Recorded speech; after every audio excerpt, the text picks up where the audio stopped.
২০ সালে কেন হতে হবে? ৫৪ বাংলাদেশের ইতিহাস ৫৪ বছরের ইতিহাসে কিন্তু কখনো এটা হয় নাই।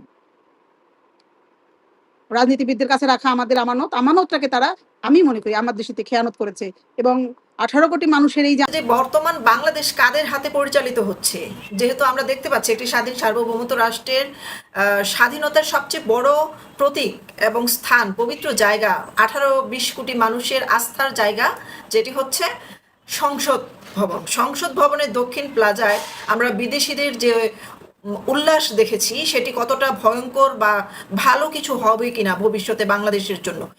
বিহীন যদি কোনো কাজের কথা বলেন, যে এই তালিকায় আমরা প্রথম নামটা লিখালাম যে কোনো স্বাধীন সার্বভৌম রাষ্ট্র, সেই রাষ্ট্রের আপনি যেভাবে বললেন যে আমাদের পবিত্রতম স্থান, আমাদের সিগনিফিকেন্ট, আমাদের আইডেন্টিটি, আমাদের পরিচয় যেটা হচ্ছে আমাদের সংসদ ভবন, আমাদের প্রতিনিধিত্ব করে বাংলাদেশকে বিশ্বের দরবারে প্রতিনিধিত্ব করে প্রত্যেকটা দেশের হচ্ছে তাদের সংসদ, পার্লামেন্ট।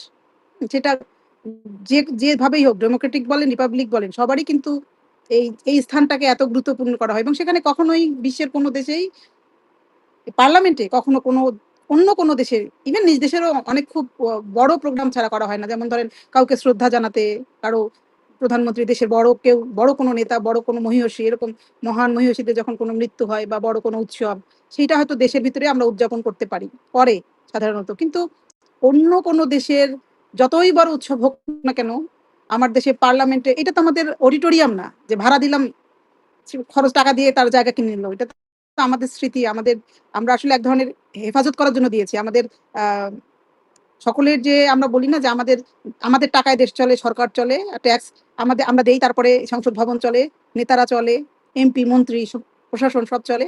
তো এইটা হচ্ছে আমাদের এক ধরনের আ তাদের কাছে রাখা আমানত। ২০ সালে কেন হতে হবে? বাংলাদেশের ইতিহাস ৫৪ বছরের ইতিহাসে কিন্তু কখনো এটা হয় নাই।